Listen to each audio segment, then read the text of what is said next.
잘 오셨습니다. 오늘은 2024년 6월 필상의 토요 강화일입니다. 한국교문사에 찾아가는 출판사에서 6월 달에 공부했던 내용, 망교는 귀일한다는 제목을 가지고 같이 공부를 해보겠습니다. 뒤에도 얘기가 나오겠습니다만 세상의 많은 다툼은 사실은 믿음에서 생깁니다.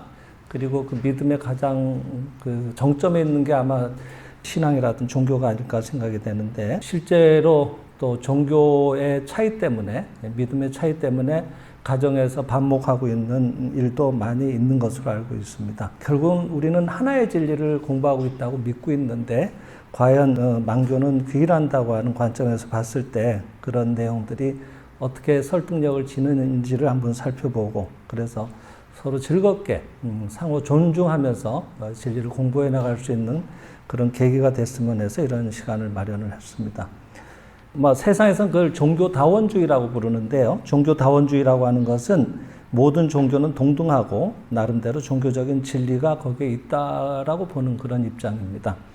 근데 이 생명실상 철학에서는 종교다원주의라는 용어보다는 망교귀일이라는 용어를 자주 쓰십니다. 그 맥락이 달라서 아마 그렇게 쓰시지 않나 생각을 하는데, 아까도 얘기했지만 종교다원주의는 동등하면서도 또 나름대로 종교적인 진리가 거기에 있다라고 보면서 뭔가 각각의 진리가 상이한 것처럼, 다른 것처럼 얘기하는 측면도 느껴집니다. 하지만은 이 생명실상 철학을 통해서 쭉 들여다보면은 결국은 같은 말씀을 다른 방식으로 하고 있었구나 하는 것들이 또 좀 선명해지는 것 같습니다. 그래서 귀일이라고 하는 건 다른 말로 하면 여러 갈래로 나뉘었던 것이 하나로 합쳐진다, 이런 뜻을 가지거든요. 그러니까 만 가지의 가르침은 결국은 하나로 모이게 돼 있다, 이런 입장을 갖고 있는 것입니다. 가령 우리가 학교에서 배우고 있는 2 곱하기 2가 정답이 4라는 것은 대한민국에서만 통용되는 진리가 아니라 아프리카에 가도, 유럽에 가도, 미국에 가도 똑같은 진리일 것입니다. 또 그것이 100년 뒤에는 2 곱하기 2는 4가 아니라 5가 된다든지 하는 일은 아마 없을 것입니다. 그러니까 시공을 초월해서 영원히 변치 않는 것을 우리들은 진리라고 배우고 있는데, 그와 같이 어디에서도 하나로 귀결돼야 되는 것이 진리가 아니냐는 입장을 갖고 있는 겁니다. 신앙은 대체로 사람들이 하고 있지 않습니까? 예. 동물들이 도저히 못 살겠다 그래가지고 집단을 이루어서 데모를 한다든지 하는 뉴스는 잘 나오질 않습니다. 먹을 게 귀해져서 거리로 내려와서 자기네들끼리 뭔가 다투는 일은 가끔 있는 것 같아요. 하지만은 어떤 자기 의사를 표현한다든지 이런 일들은 잘 없죠. 그래서 뭔가 자기만의 고유한 그런 내용을 가지고 주장을 할 수 있는 것은 유일한 것이 인간인데, 그 인간을 말하자면 만물의 영장이라고도 얘기를 합니다. 그 인간을 또 이 광명사상에서는 인간은 신의 자식이라고, 신의 모든 것을 이어받은 위대한 존재라고도 얘기를 하는데, 대한민국의 국민만 신의 자식이냐면 그렇지가 않다고 하는 겁니다. 세계 어느 나라의 사람들 모두가 사실은 똑같은 훌륭한 존재이고, 그것은 가령 생김새를 보면은 한국 분들은 대체로 눈이 2개 있고 가운데 코가 있고 밑에 입이 있습니다. 옆에 귀가 2개가 달려 있죠. 근데 외국에 가면은 눈이 뒤통수에 달렸다든지 입이 더 먹기 좋으라고 턱 밑에 달려 있다든지 이런 일은 없습니다. 어느 나라에 가도 사람의 생김새는 다 똑같습니다. 단지 피부색이 조금씩 다르다든지 골격의 차이는 있을 수 있겠지만은, 그래서 가령 요즘 세계화된 시대이기 때문에 해외 여행도 많이 다니십니다. 그리고 장거리 비행을 하게 되면은 많을 때는 10시간 넘게 비행을 해야 되는 일도 있습니다. 그럴 때 어떠다 보면은 비행기에서 출산하는 경우도 있습니다. 응급 환자도 발생합니다. 근데 비행기 항공회사에서 일일이 그런데 상황에 대처하기 위해서 의사분을 비행기에 일일이 모시고 다닐 수는 없는 노릇입니다. 그럴 때 응급 환자가 발생했을 때 승무원이 제일 먼저 하는 방송이 있습니다. 혹시 탑승객 중에 의사분이 계십니까? 하고 묻습니다. 근데 환자가 마침 뭔가 아프리카에서 오신 분이라고 칩시다. 피부색이 까맣고. 그러면은 그 의사가 만약에 있었어요. 다행히. 방송 호출을 해봤더니. 근데 그분이 백인인 거야. 그러면은 가령 미국인이라고 칩시다. 미국에서 의사 면허를 땄기 때문에 아프리카 환자는 유색의 인종은 치료를 못하는가 하면 그렇지 않습니다.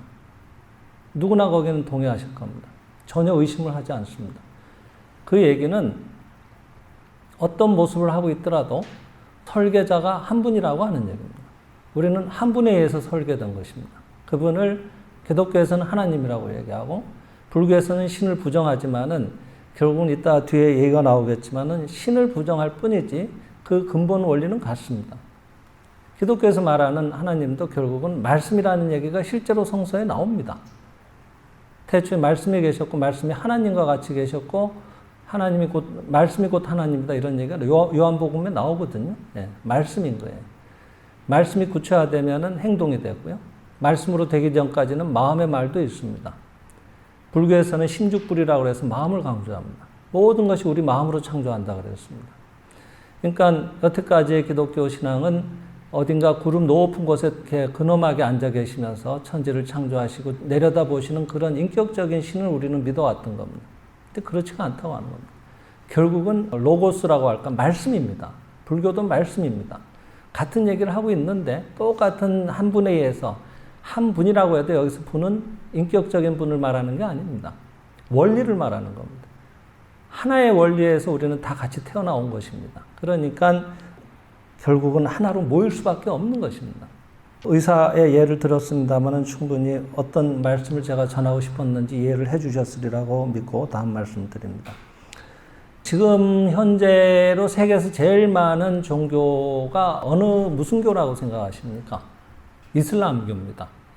제일 많습니다. 그 다음 불교, 카톨릭, 그 다음 힌두교. 힌두교는 인도의 영향이 크겠죠.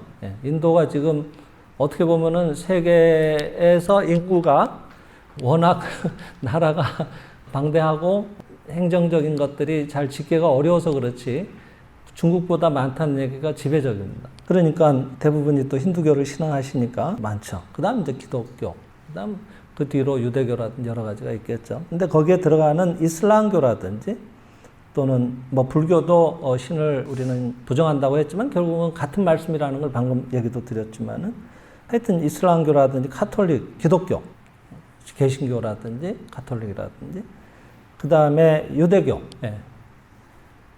이슬람교와 기독교와 유대교만 하더라도 사실은 사천지간입니다.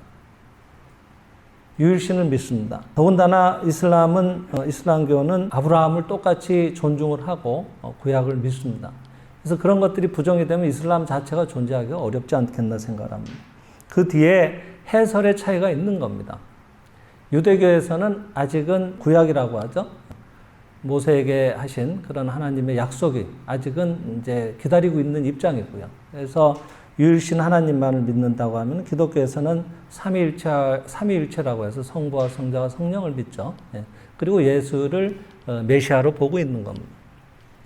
이슬람교는 우리는 모하메시라고 얘기를 합니다만 무함마드라고 하는 사람을 메시아로 존중을 하는 겁니다. 그래서 거기에서 나온 게 우리가 흔히 말하는 코란, 거기에서 현지 발음은 쿠란이라고 합니다만은 그렇게 해설을 그렇게 하고 있고 그 다음 내가 선지자다, 내가 메시아다 이렇게 이제 얘기를 하는 것에 따라서 또 그렇게 받들고 추앙하다 보니까 분파가 생겨났을 뿐이지 원뿌리는 하나라고 보는 게 맞지 않겠습니까? 해설의 차이죠. 그 뒤에 후대 사람들의. 그런 면에서 보면은 하나의 종교가 이렇게 해설의 차이로 인해서 다툰다고 하는 건 참으로 안타까운 일이 아닐 수 없습니다. 원래 종교라고 하는 것은 여러분 그 세미일상 5권에도 이렇게 얘기를 하시는데 134쪽에서 135쪽 종교의 사명이라는 얘기를 이렇게 하고 계십니다. 오늘은 좀 얘기가 딱딱합니다. 왜냐하면은 어떤 우리 일상생활하고 관련된 내용이 아니라 근본적인 얘기를 다루다 보니까 어쩔 수 없이 책을 많이 읽어드리게 될 겁니다. 하지만은 한 번쯤은 이런 말씀을 들어두시는 것도 굉장히 참고가 됩니다. 그리고 이 세미일상 철학이 얘기하고자 하는 가장 중심되는 내용 중에 하나이기 때문에 그렇습니다. 어떤 단체에서는 다니우치 마사하루라는 이 세미일상 저자분이 살아계시는 동안에도 세미일상 철학이나 이 생장집이라는 단체는 칵테일 종교다 이렇게 비난을 했습니다. 칵테일이라는 건 여러분 뭡니까? 여러 가지를 섞는 걸 말합니다. 그래서 선생은 그 모든 것 중에 좋은 것만을 추출해서 이 시대의 말을 갖고 이렇게 알기 쉽게 풀어놓은 그게 칵테일이라고 여러분들이 얘기하시면 그거야말로 놀라운 발명이 아닙니까? 라고 거꾸로 되묻습니다. 불교나 기독교나 시간이 오래 지났습니다. 불교는 대체로 2600년, 700년을 헤아립니다. 불교는요. 기독교는 2000년, 지금 2024년이지 않습니까? 예. 여러분, 2, 3천년 전의 가치관이나 어떤 믿음과 지금의 가치관이나 믿음이 표현되는 방식이 똑같다고 보기는 어렵습니다. 그때는 그 시절에 통용되던 어떤 비유법도 있었을 수 있고요. 그런 것들이 지금으로서는 알아듣기가 어려운 측면이 굉장히 많습니다. 그리고 불교는 49년 동안 석가모니 부처님께서 설법을 하셨습니다마는 그것을 후대 제자들이 모아서 내려온 경전이 그냥 흔히 우리가 얘기하는 팔만대장경이라고 합니다. 그것을 살아있는 동안에 다 읽기도 참으로 어려운 일입니다. 그것을 다 집대성을 해가지고 한마디로 함축해서 가르침을 전달한다고 하는 것은 정말로 힘든 일이지 않겠습니까? 그런 것들의 핵심을 뽑아서 이렇게 알기 쉽게 전하는 것이 그 가치 있는 것이야말로 이 생명의 실상이라고도 또 이렇게 얘기를 하시니까 이런 만교길이라는 것을 그냥 비유로 칵테일이라고 얘기를 하셨습니다만은 결국은 모든 종교의 핵심, 진수, 엑기스는 서로 다 통하고 있다. 그 근본적인 것을 오히려 중시하지 않고 거기에 붙은 그 시절의 어떤 표현 방법이나 형식, 어떤 방식 이런 것들을 갖고 옷을 입히는 바람에 그것 때문에 다투고 있지 않느냐, 얼마나 낭비적이냐 이런 얘기를 하시는 겁니다. 여기 종교 사명, 종교의 본래의 사명이라는 제목을 읽어드리겠습니다. 종교 본래의 사명으로 말하자면 종교란 것은 인간을 서로 화해시키는 작용을 하지 않으면 안 되는 것이라고 생각합니다. 인간을 서로 화해시키는 작용을 해야 할 종교가 오히려 인간을 다투게 하는 결과가 된다고 하는 것은 하나의 것에 지나치게 치우쳐서 다른 것의 좋은 점을 볼 수가 없기 때문입니다. 자기 것만이 좋다고 생각하여 거기에만 치우치기 때문에 다른 것의 좋은 점을 볼 수가 없고 서로 다투지 않으면 안 되는 것입니다. 종교는 사람을 구원하는 것이라고 말합니다만 그 구원이라고 하는 것이 어떤 것인가 하면은 아주 설비가 잘 갖추어진 천국이라고 하는 한 구획으로 끌어올려 드리는 것도 아니며 장식이 갖추어진 극락이라고 하는 환경에 데려가는 것도 아닙니다. 인간 본래의 무한한 자유를 회복하는 일입니다. 여러분 이 점을 명심하시면 좋습니다. 진정한 구원이라고 하는 것은 그 사람에게 안에 있는 무한한 자유를 드리는 걸 말합니다. 여러분 다 돈 좋아하시죠? 돈 싫어하시는 분 계십니까 혹시? 근데 돈이 좋다고 하지만은 돈 자체가 좋은 게 아니에요. 돈이 정말 좋고 행복을 갖다 주는 것이라면은 한국은행의 금고지기, 금고를 하루 종일 지키는 사람이 세상에서 제일 행복해야 돼. 대한민국에서는. 그죠? 하루 종일 돈만 보고 있으니까 얼마나 좋겠어요. 근데 전혀 행복하지가 않습니다. 조폐공사에서는 지금도 이 시간에 매일같이 돈을 찍어내고 있습니다. 얼마나 좋겠어요. 매일같이 돈을 보니까 하나도 안 기쁩니다. 일거리예요. 지치기만 할 뿐이다. 왜 그렇습니까? 그건 자기 게 아니라서 그렇습니다. 그렇죠? 자기 거라는 건 무슨 말일까요? 내가 쓰고 싶을 때 마음대로 쓸 수 있다는 거 아니겠어요? 그러니까 돈을 통해서 자기가 원하는 것, 마음에 담은 것을 실현시킬 때 사람은 행복감을 느끼는 거예요. 그래서 자유로워지고 싶은 거예요. 생각하는 대로 이루고 싶은 거죠. 그래서 여기서 말씀하시는 사람의 구원이라고 하는 것은 인간 본래의 무한한 자유를 회복시켜드리는 일이다. 저는 이 표현이 정말 적절하다고 생각을 합니다. 네. 여러분들이 병원에 가게 되거나 아프면은 굉장히 걱정을 합니다. 왜 걱정을 하십니까? 본래 건강한 것이 우리들의 본래 모습이기 때문에. 그래서 자유롭게 자기가 원하는 대로 신체 활동을 하고 싶어서 그래서 육체적인 어떤 부자유에서 걸리지 않기 위해서 병원을 찾게 되는 거 아니겠습니까? 마음대로 자기를 표현할 수 있는 그런 자유, 그런 것들을 추구하는 거지 건강 자체를 추구하는 게 아닙니다. 그래서 자유라는 말은 근대적인 말입니다만 불교 용어로 말하면 해탈이라고 하는 것입니다. 해탈의 반대는 장애라든지 응고라는 건 아시죠? 뭘 갖다 놓으면 이렇게 겨울 같은 날에는 우리가 고기를 굽더라도 거기서 나온 기름 같은 게 조금만 시간이 지나면 다 굳어버립니다. 그걸 응고라고 하죠. 집착, 그러니까 장애, 해탈의 반대는 장애, 응고, 집착 이런 것이라고 말하면 무엇인가에 굳어지고 걸려서 사로잡히는 것을 말합니다. 우리는 언제나 자유롭고 싶은 거예요. 그것이 사실은 해탈이라고 하는 겁니다. 근데 어떤 종교의 개조라도 이 인간 생명의 자유를, 인간의 생명을 자유롭게 하기 위해서 가르침을 말씀하신 것이니까 어떤 종교에 들어가더라도 그 정수, 핵심에 꼭대기에 도달하게 되면 우리가 생명의 자유를 얻는 것입니다. 그랬습니다. 그래서 종교의 본래의 사명이라고 하는 것은 우리한테 자유를 주는 것이다. 그리고 이제 여기는 생명의 실상 27권 구원 불성편에 있는 말씀인데, 그런데 종교의 사명은, 이거는 제가 정확하게 페이지를 못 적었는데 27권에 아마 한 15페이지에서 20페이지 사이를 보십시오. 이게 옛날 책의 페이지를 기준으로 해서 16페이지로 해놨는데 아마 그 사이에 있을 겁니다. 종교의 사명은 퇴색된 생명, 이것은 결국은 괴로움이나 불쾌감을 느끼고 있는 그런 생명을 말합니다. 그런 퇴색된 생명을 해방하여 원래의 자유로운 상태로 복귀시키는 데 있으므로 종교를 믿으면서 괴로워하거나 죄의식에 사로잡히게 하여 언제까지나 슬픈 상태로 있게 하는 종교가 있다면 그 종교는 종교로서의 사명을 다했다고 할 수 없는 것이다. 괴로움을 제거하고 즐거움을 주는 것이 종교의 사명이라는 것은 누구나 긍정에 맞지 않는 바이다. 여러분 이 점에도 동의를 하실 겁니다. 그것이 진정한 가르침이고 바른 종교라면은 거기서 우리가 영혼의 해방을 얻고 자유를 느끼고 안락함을 느껴야 되는 게 정상이지 않겠습니까? 오히려 그것을 믿은 것 때문에 더 괴로워진다면 그것은 무엇 때문에 종교를 믿었느냐 하는 얘기가 될 것입니다. 근데 오히려 지금은 실제로 이런 많은 전쟁과 인류의 고통을 가져온 것의 근원에 종교상의 대립이 있다고 하는 것은 참으로 안타까운 일이 아닐 수 없는 것입니다. 대표적인 게 여러분 생각나는 게 최근에는 9.11 테러라고 해서 이슬람 극단주의자들이죠. 근본주의자라고도 합니다만은 이분들은 그냥 이슬람교를 신앙하는 사람들만으로 세계를 채우는 것이 목표인 거예요. 나머지는 전부 악입니다. 잘못된 거예요. 그러니까 그것을 제거해야 되는 거예요.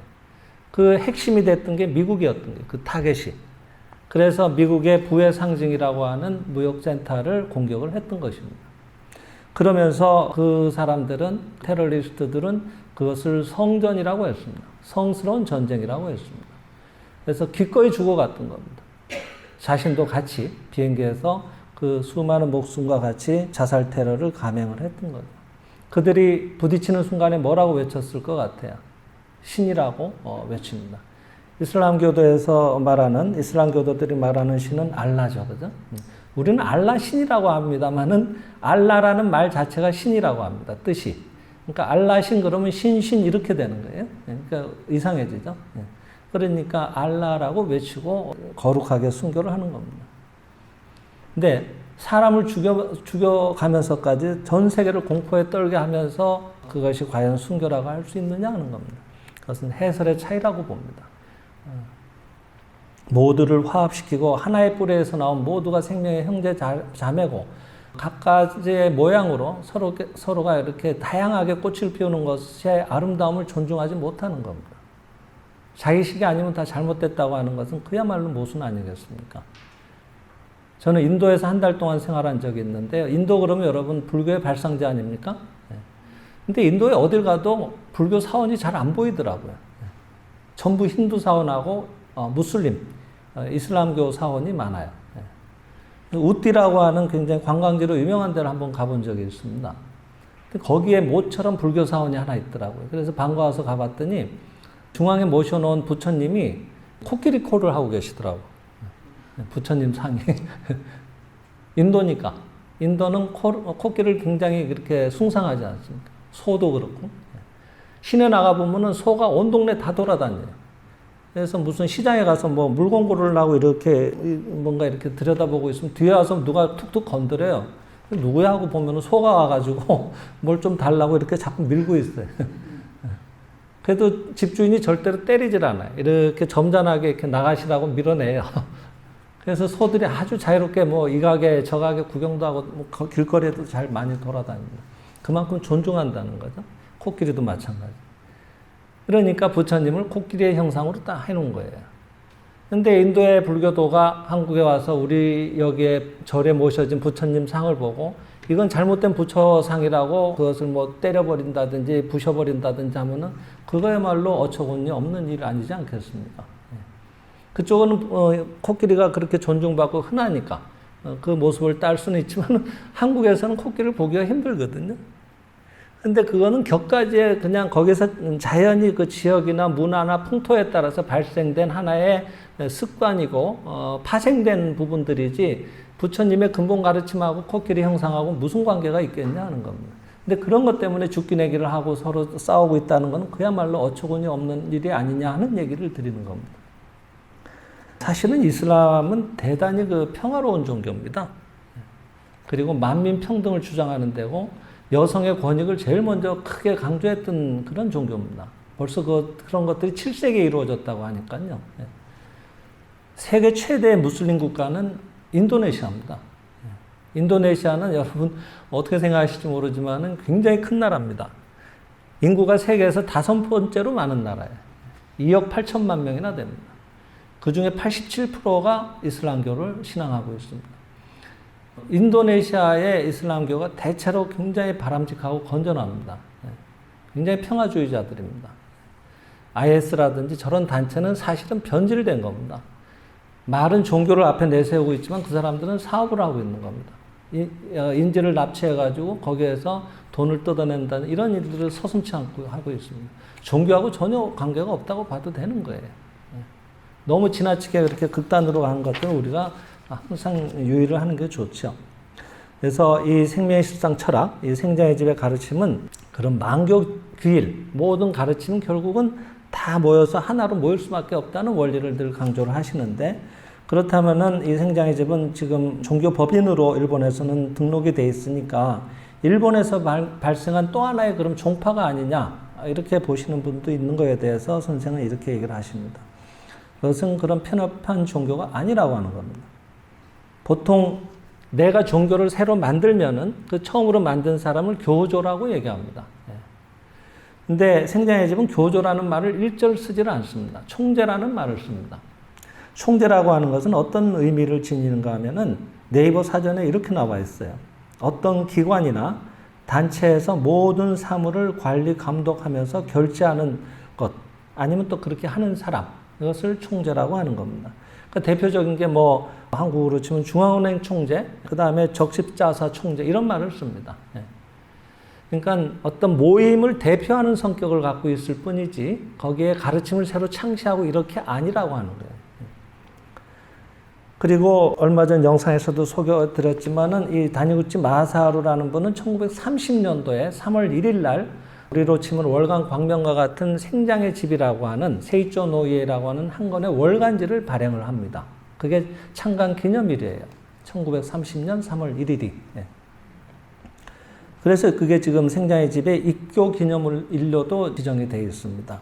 근데 그 한 권의 월간지를 펴내면서 자신이 계속 탐구해왔던, 절절하게 구해왔던 어떤 진리의 말씀들, 그러면서 자신을 통해서 전해준 영적인 메시지들을 그 월간지에 담아서 사람들한테 전파하기 시작했습니다. 그래서 자신의 돈을 모아서 1000부를 최초로 발행해서 주위에 나눠드리기 시작했던 게 이 운동의 시작이었습니다. 그러면서 창간 후 권두원에 나는 지금 인류 앞에 이 진리의 불을 들고 섭니다. 이것이 지금은 보잘것없어 보일지 모르지만은 앞으로 모든 사람들에게 이 희망의 빛이 되고 진리의 빛이 되기를 염원한다는 그런 취지의 글을 쓰시면서 인류 광명화 운동이라고 자기 스스로 이 시작하신 일의 운동을 그렇게 이 명명을 하신 거예요. 이름을 지으신 거예요.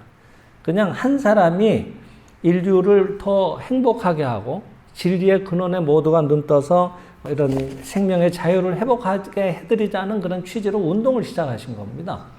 근데 불과 7년도 안 지난 시점에 그 당시는 80만 명인지 모르겠습니다만 제가 다니구치 선생님 살아계시던 시절에 대체로 저는 한 70년도, 80년도 이때에 접했으니까 그 당시에 교세는 일본 기준으로 하면 국내에서 한 80만 명이었습니다. 그 다음에 전 세계적으로는 한 30개국에서 그때는 한 250만 명, 300만 명, 이런 정도를 헤아렸습니다. 그렇게 동참하는 분들이 많이 나타났는데, 그렇게 확장이 됐다는 것은 체험이 많았다는 얘기입니다. 죽어가던 사람이 살아나고. 그래서 전부 그 감사, 헌금 같은 게 쇄도하기 시작하는 거예요.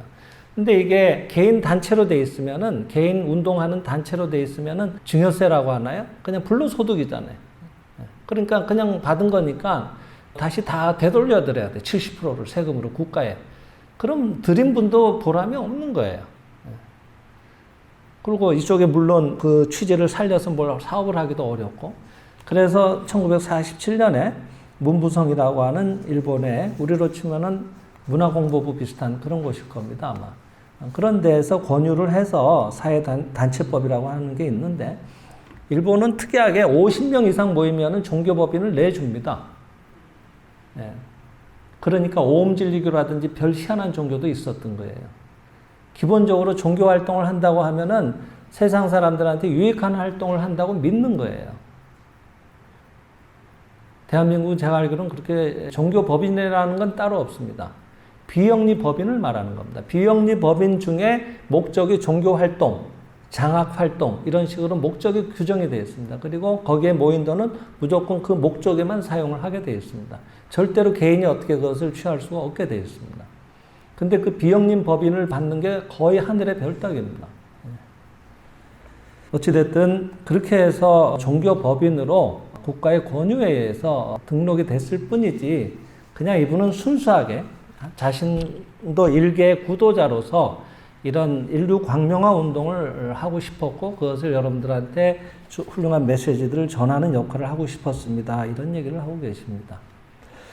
또 이 만교계획과 관련돼서 중요한 개념 중에 하나가 불교의 용어입니다만은 세밀상 11권의 얘기를 또 소개하고 계십니다. 11권은 만교계율편 상편인데요. 세밀실상 11, 12권이 만교계율편 상하편이 됩니다. 그래서 집안에 종교상의 어떤 차이 때문에 다툼이 있는 분들은 이 책을 꼭 참고를 해보세요. 왜냐하면 창세기하고 법화경에 대한 해설이 나오고요. 이 책을 보시면은 이게 전부 같은 얘기를 하고 있구나 하는 게 충분히 스스로도 이해가 돼서 서로 간에 존중하는 마음이 생깁니다. 그래서 많이 도움이 되실 수 있습니다. 이 11권 142쪽에 이렇게 얘기하고 계십니다. 본래 일열애, 열애라는 명칭을 아시죠, 여러분? 본래 일열애로서 여야하다고 할 때 여자잖아요. 같을 여자, 그 다음 올레자. 우리는 불교에서는 모두가 불성을 갖고 있다고 하죠. 그것을 다른 말로 진여불성이라고도 얘기합니다. 그때 여가 나옵니다. 진여.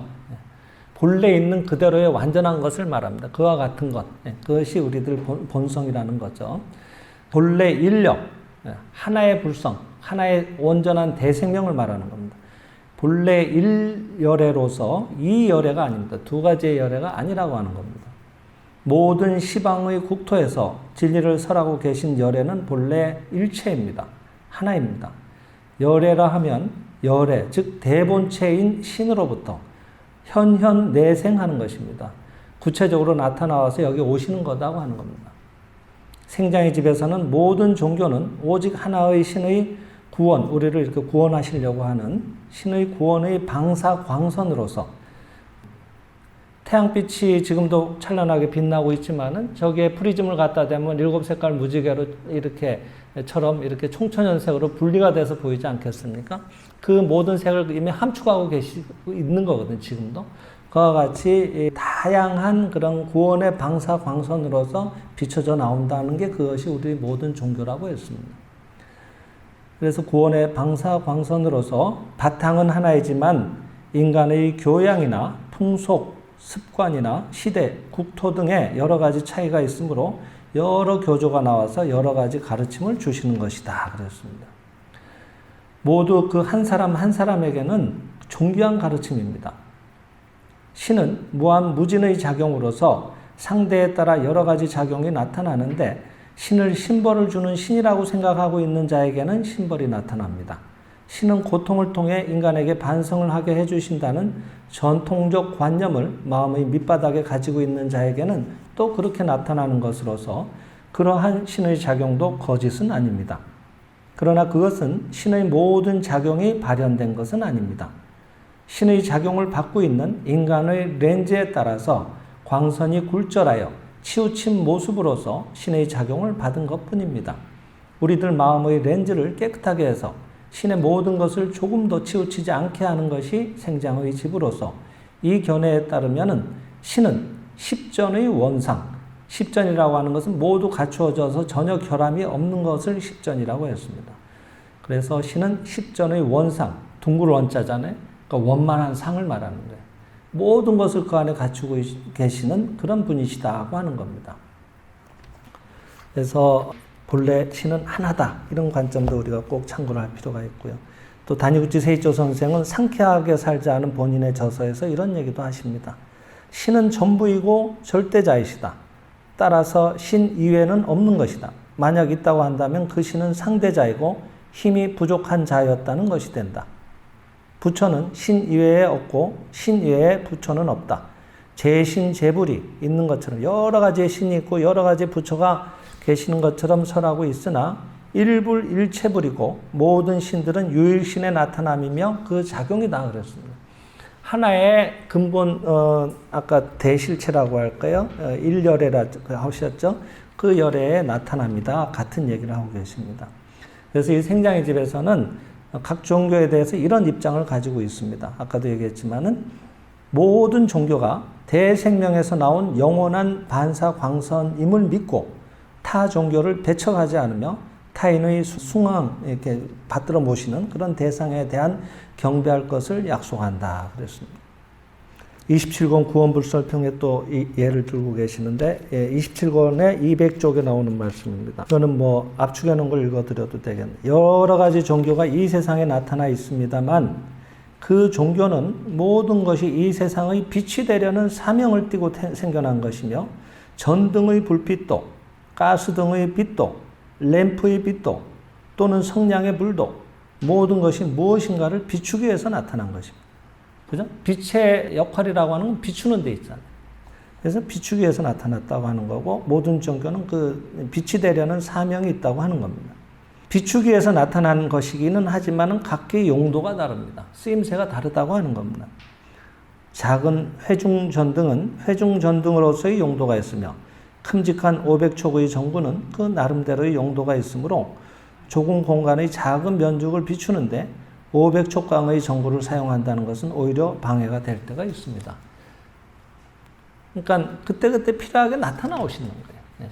그 시절에 그 사람들의 가치관에 맞게끔 그때는 그렇게 얘기하는 게 제일 알아듣기가 쉬우니까 그러면서 계속 어떤 방편적인 부분들 어떤 설명하는 방식이라든지 어떤 비유라든지 이런 것들은 이 시대에 와닿는 말씀으로 비유를 들어야지 우리가 마음이 더 동하지 않겠습니까? 그래서 각자 역할이 다르다고 하는 것 이런 것도 우리가 참고를 해보고 거기서 그렇게 얘기하는 것도 충분히 그 시절엔 그런 것들이 필요했다고 하는 것입니다. 그래서 왜 이 만 가지의 가르침은 하나로 모일 수밖에 없는가 하는 것을 이렇게 얘기하고 계시는데 이것은 여성의 사는 보람이라고 하는 책에서 소개를 하고 계십니다. 종교상의 인간의 영원히 구원되는 진리도 각 종교에 공통되지 않는 교의는 영원히 구원되는 진리는 본래 하나이지만은 거기에 이 공통이 되지 않는 교의가 있잖아요. 가르침이 서로 정확하게 다 일치하는 건 아니거든요. 그것은 아까도 얘기했지만은 그 종교 발생의 시대나 환경, 인종이나 상식, 일반적 교양 및 이해의 정도에 따른 특수 사정에 의한 파생적인 것. 거기서 어쩔 수 없이 파생돼 나온 것이 그것이 없으면 영원히 구원되지 않는다고 하는 근본적인 것이 아닙니다. 그리고 진실로 각 종교의 공통적인 진리야말로 정말 인간을 구원하는 진리 그것이 없어서는 인간은 구원되지 않는다고 하는 진리인 것입니다.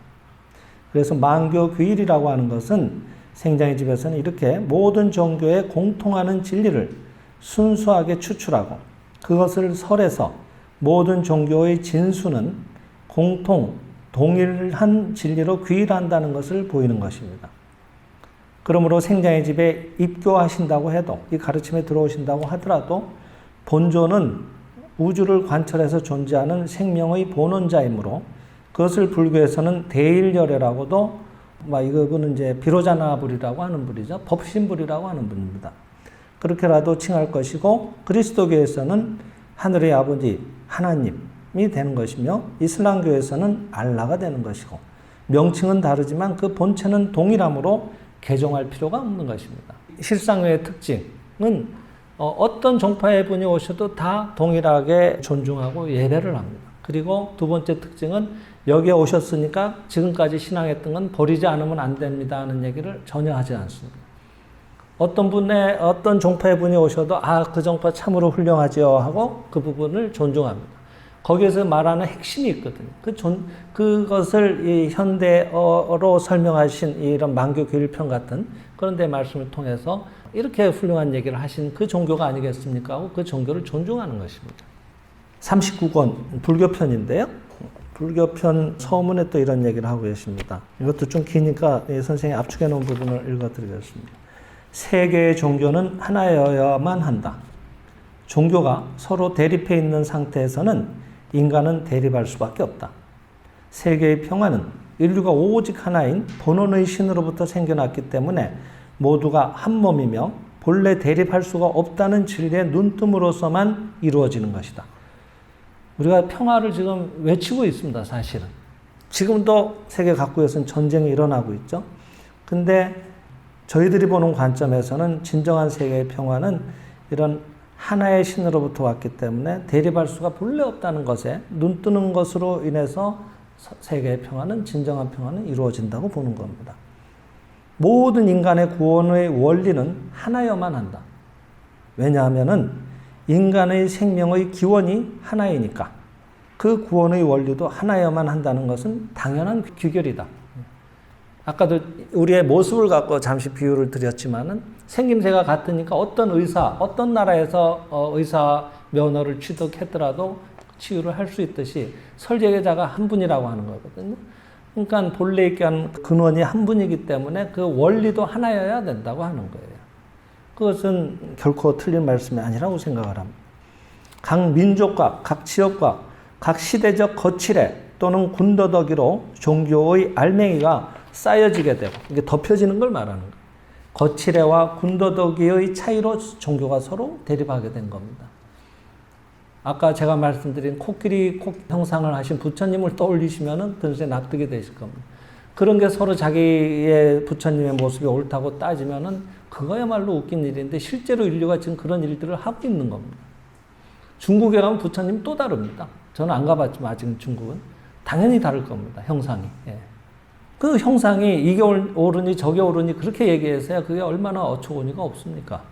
근데 이제 때가 돼서 특히 하나의 세계라는 얘기가 이제는 심심찮게 나오게 됐습니다. 인터넷이라는 것이 등장해서 실시간으로 세계가 순간에 같이 연결되고 있습니다. 그래서 지금이야말로 세계의 종교가 그 껍데기, 꾸밈, 군더더기를 떨쳐버리고 알몸이 되어서 하나의 진리로 융합되어야 되는 그런 시기가 이와 같이 강력한 시절은 없었다라고 얘기를 하고 있는 것입니다. 이제는 때가 된 겁니다. 그래서 이렇게 탈종교의 움직임이 지금 동시다발적으로 일어나고 있습니다. 이것은 그냥 어느 일정 국가에서 일어나는 현상이 아닙니다. 지금 미국만 해도 젊은이들이 교회에 안 갑니다. 유럽도 마찬가지입니다.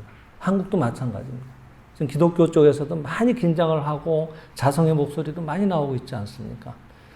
그것은 기성의 어떤 이런 군더더기로 인해서 서로가 이렇게 마찰하던 것들에 대한 염증을 느꼈던 반작용도 충분히 있을 거라고 생각을 합니다. 하지만은 지금은 그런 것들을 깨치고 뭔가 진짜의 알맹이가 드러나와서 구원의 원리가 하나였다는 것에 눈뜰 수밖에 없는 그런 시절이 오고 있는 겁니다. 그래서 이게 동시다발적으로 일어나는 겁니다. 물론 하나로 연결된 그 인터넷이라든 이런 것들의 역할이 컸다고 보지만은 그런 것만은 저는 아니라고 생각합니다. 인류 자체가, 지구 자체가 자각의 시대가 오고 있는 겁니다. 그래서 저절로 나도 모르게 그런 사람들이 자꾸 나오고 그런 얘기를 하는 사람들이 나오는 겁니다. 그것을 불교에서는 시절인연이라 이런 얘기도 하시죠. 때가 되면은 결실을 하기 시작하는 거예요. 그래서 이제는 그런 시절로 가지 않으면 안 되는 때가 온 건 아니냐 이런 생각도 가지게 됩니다. 그래서 이제는 뭘 하나만을 고집하고 하는 것은 대단히 뭔가 퇴보하는 시절이 돼버린 겁니다.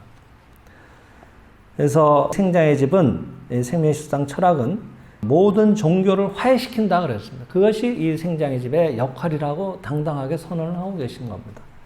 그것은 세밀상 5권의 얘기로 다시 돌아가는데요. 136쪽에서 137쪽의 말씀을 인용하고 계십니다. 좀 길지만 읽어드리겠습니다. 이런 것들은 제가 말씀을 보태서 그 취지가 손상당하는 것보다는 원문 그대로 읽어드리는 게 좋을 것 같습니다. 구원된다는 것은 인간이 그 본래의 생명의 자유를 얻는다는 것이니까 덕이 높고 달통한 많은 개조들은 그 시대와 사람에 따라 인간 본래의 생명의 자유를 얻는 문을 열게 되었던 것입니다. 그 종문을 통하여, 그 종문이라는 게 말하자면 종파인 거예요. 하나의 종파가 자꾸 형성이 되잖아요. 그게 그 종교의 그 핵심의 가르침에 들어가는 하나의 문이 된다 그랬습니다. 그래서 그것을 종문이라는 말을 쓰셨습니다. 그 종문을 통하여 자기가 구제받았다고 해서 다른 사람도 그 문으로 들어가도록 권유한다는 것은 인정상 당연한 것이지만은 구원에 도달하는 문은 자기의 종문 하나뿐이며 달리 그런 문은 없다고 생각해서 다른 문으로 들어가 본 일도 없는 주제에 다른 문을 좋지 않게 말하는 것은 삼가야 할 일이라고 생각을 합니다. 그래서 생장의 집은 그러한 각 파의 종교에 대하여 어떤 입장에 있는가 하면은 생장의 집은 집이라고 하지 무슨 교라고 하지를 않습니다. 무슨 교라고 해서 각 파의 종문에 대립하는 종문은 아닌 것입니다. 하나의 문으로부터 다른 문으로 들어가는 것이라면은 한쪽 문을 나와 다른 문으로 들어가야 되는데 그것은 상대적으로 서 있는 종교의 문으로서는 필연적인 것입니다. 그렇죠. 상대적인 입장에 어떤 나는 이 종교고 너는 이 종교고 그리고 각자의 입장도 다르고 구원의 힘도 다르고 구원의 신도 다르고 원리도 다르다면은 그렇게 보는 게 필연적이지만은 그래서 종문의 배격이라는 것도 일어납니다만은 생장의 집은 종문이 아닙니다. 여기는 종파가 아닙니다. 문이 아니므로 다른 종문을 나와서 이 문에 들어오라고 말하지 않는 것입니다. 생장의 집은 집이니까 어떤 종문에서 들어와도 전혀 상관이 없습니다. 아무쪼록 서슴지 말고 자기의 종문을 그대로 유지하면서 쑥 안방까지 들어오십시오. 문은 방으로 들어가는 하나의 절차이지 계속 문에만 앉아있으면 안 되잖아요. 그럼 집에 평생 죽을 때까지 못 들어가는 거예요. 그럼 잠도 못 자. 그죠? 예. 집에 들어가야 되지 않겠어요? 그래야 편안해지지. 예. 그래서 쑥 그냥 안방으로 들어오시라고 하는 거예요. 거기에 넓다란 안방이 있습니다. 그 안방이 생장의 집이라고 하는 것으로서 그 안방에는 어떤 종교문에 들어가게 되었던 분이라도 상관이 없다 그랬습니다. 그래서 어떤 종문에서 들어오게 된 분도 생장의 집에 들어오시게 되면 가족으로서 사이좋게 생활할 수 있는 경제가 됩니다. 이것이 바로 생장의 집입니다. 그래서 생장의 집은 한편으로는 인간을 화해시키는 것이지만은 한편으로는 종교와 종교를 화해시키는 작용을 갖고 있습니다. 이런 얘기도 하고 계시니까 여러분 마침 여기에 와 계시는 분들은 더 자부심을 갖고 공부에 임하셔도 좋지 않겠나 생각을 합니다. 최근에 어떤 이런 유튜브나 이런 걸 통해서 우연히 오시게 돼서 신선하다고 느낀다든지 아니면 뭔가 직설적으로 마음에 와닿는다든지 이렇게 공감하시는 분들도 많이 계시지만은 한편으로는 이게 사이비가 아닌가? 예수님 얘기도 하고 부처님 얘기도 하고 이게 도대체 뭐지? 이런 궁금한 점을 마음에 품고 계신 분도 분명히 계셨을 겁니다. 그래서 오늘은 그런 분들한테도 도움이 되지 않겠나 해서 말씀을 드리는 겁니다. 왜냐하면 저희들의 성전은 이 생명실상 40권입니다. 이 40권을 다 파헤쳐서 여러분들이 다 파악을 하고 아신다는 것은 굉장히 시간이 걸리는 일입니다. 근데 이런 주제에 관련된 내용만을 그 안에서만 엑기스만을 뽑아서 이렇게 발췌를 해서 말씀드리면 여러분들이 알기가 쉽거든요. 그래서 공부하시는데 도움이 되라고 이렇게 오늘 준비를 한 겁니다. 그리고 불교와 기독교, 그리스도교는 이렇게 융합한다는 얘기를 생명실상 11권, 만교계 1편 서문에서도 하고 계십니다. 이것도 역시 압축된 부분을 제가 읽어드리겠습니다. 워낙 내용들이 기니까 나중에 11권을 꼭 보시기 바랍니다. 지금까지의 불교와 그리스도교는 가르침의 입장이 다르므로 교의상, 가르침상 뜻의 전제에서 화해하지 못하는 것으로 관주되어 온 지가 오래이나 현상, 모습으로 드러난 세계와 실상, 근본 참모습의 세계를 뚜렷이 구별하는 이 책의 해석, 생명실상을 말하는 거죠. 이 해석으로서 완전히 일치하고 화해할 수 있게 된 것이다. 그것은 예를 들면 창세기에 천지 창조의 장에 하나님이 그 지으신 모든 것을 보시니 보시기에 심히 좋았더라라고 쓰여 있는 그 모든 선의 실제계, 본래 있는 세계는 법화경의 자아계에 중생겁이 다하여 이 세상, 즉 유심소연의 현상계를 말합니다. 이 세상이 불타는 것 같이 보일 때도 우리의 정토, 즉 실제계는 안온하고 천인이 항상 충만하노라고 쓰여진 경우의 실제계와 같은 거다 그랬습니다. 그러니까 창세기에 묘사된 얘기와 불교의 말하자면 궁극의 가르침이라도 할 수 있는 법화경에 나오는 말씀과 전혀 차이가 없다고 하는 겁니다. 하나님은 실제계의 창조주이며 현상계는 중생이 보는 세계, 곧 유심소현의 세계이다. 그러므로 그리스도나 또 불교의 무명연기설은 결코 충돌하는 것이 아니다. 불교는 무명연기설을 얘기하지 않습니까? 없는 걸 있다고 착각해가지고 그것을 스스로 그려내가지고 지금 화택의 비유라고 합니다만은 불이 나서 뭐 다 타죽고 난리가 났다고 하잖아요. 그래서 오히려 그것을 거기서 빠져나오게 하기 위해서 이런 갖가지의 그런 아이들이 좋아하는 장난감 같은 걸 갖고 와서 아이들을 유인해서 불난집에서 꺼내기도 하고 그런 일들이 비유로서 나오는 겁니다.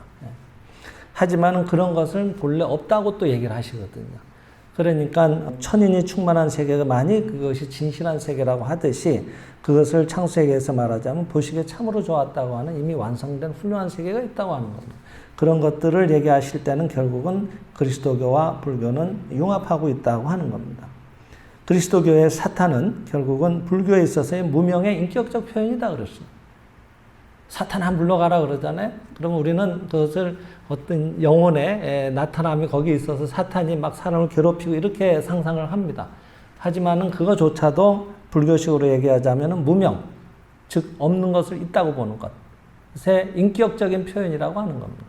비유일 뿐이지 그것이 전부 다 같은 얘기를 하고 있을 뿐이지 사탄이 있고 또 천사가 따로 있고 천사와 사탄이 싸우고 이런 게 아니라고 하는 겁니다.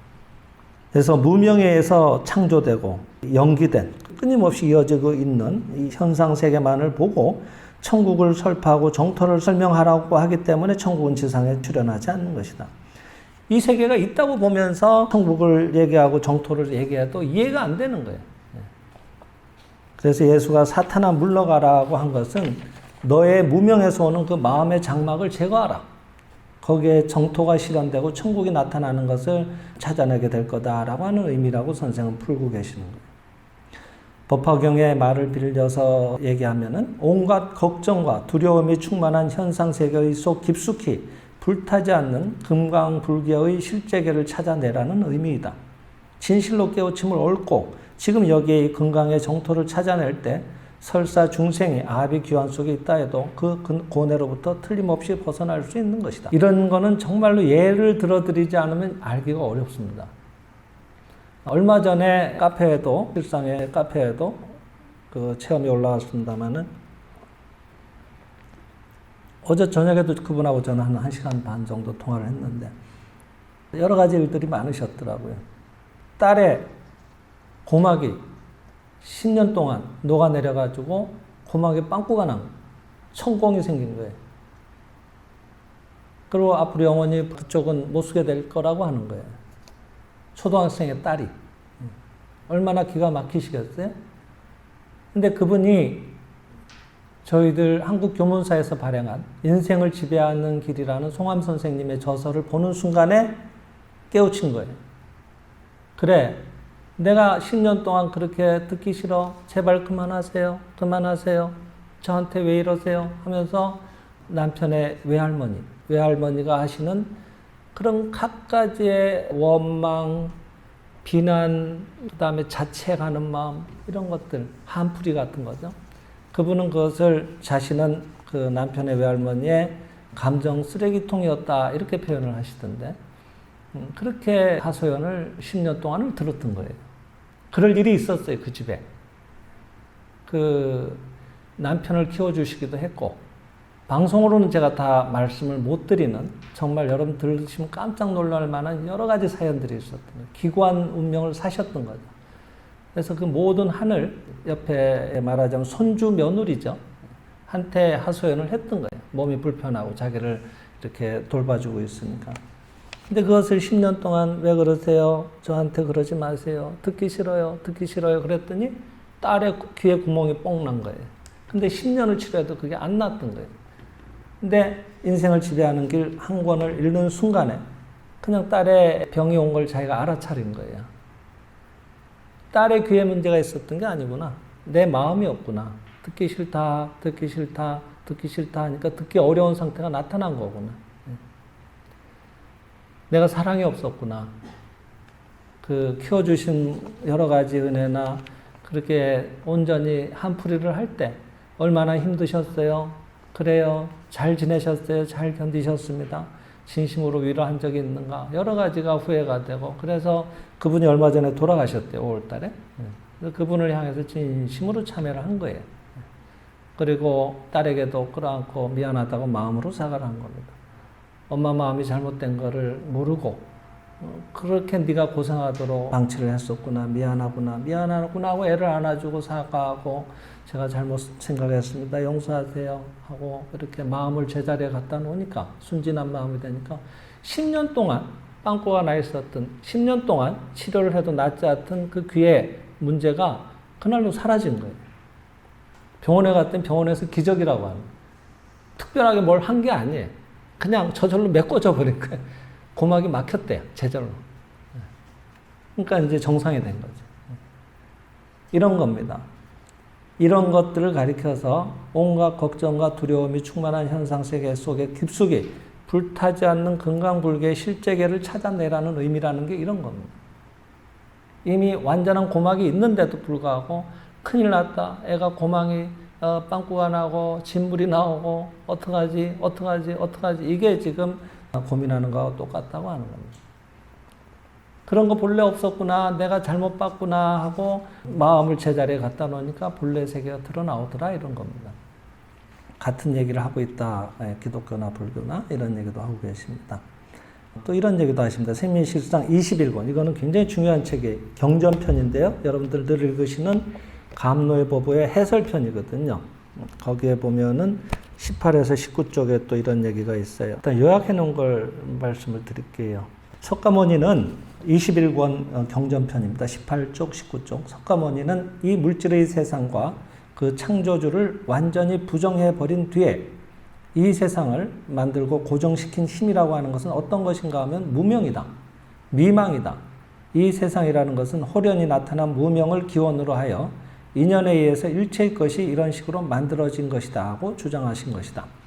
생장의 집에서는 이것은 삼계는 유신의 소연이다, 감각에 비춰져 오는 세계, 그 모두가 이 마음이 나타난 세계다, 이렇게 말하는 것입니다.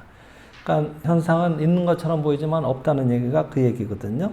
삼계라고 하는 건 불교 용어지만은 색계, 욕계, 무색계를 얘기하는 것이고, 모습으로 나타난 세계 전반을 얘기하는 겁니다. 그 세계는 오로지 우리들이 마음이 거기에 드리워져 있을 뿐이다, 이런 얘기입니다.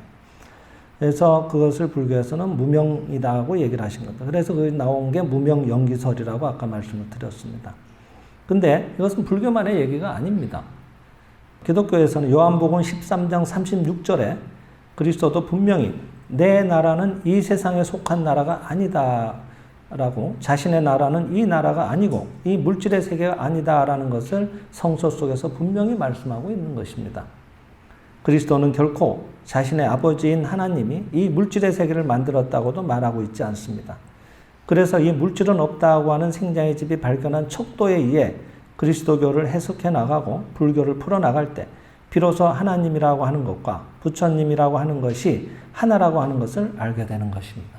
이렇게도 얘기를 하시니까 이런 부분들을 글자에 걸리지 말고 그 곳곳에 녹아있는 어떤 깊은 뜻을 우리가 잘 마음으로 새기면서 이해를 해나가면은 결국은 같은 말씀을 하시는 것이다 하는 것을 여러분들 공감을 하시리라고 생각을 합니다. 그래서 오늘은 만교길이라는 개념을 가지고 만 가지의 가르침이 결국은 같은 말씀을 하고 계시다. 그것은 시대에 따라서 그렇게 옷이 입혀진 것일 뿐이다. 그런 형식이나 이런 것들은 근본 가르침을 펴나가는 데 있어서 서로 간에 상충해서는 안 되는 그냥 다양한 옷일 뿐이다라고 이해를 가지시고, 각자 지금 신앙해왔던 것에 오히려 더 깊은 곳을 잘 이 생명실상을 통해서 더 깊이 깨달으셔서 자신의 기존의 신앙도 존중하면서, 그러면서 모두를 존중하는 그런 신앙의 생활을 하시면 좋지 않겠나 생각을 합니다.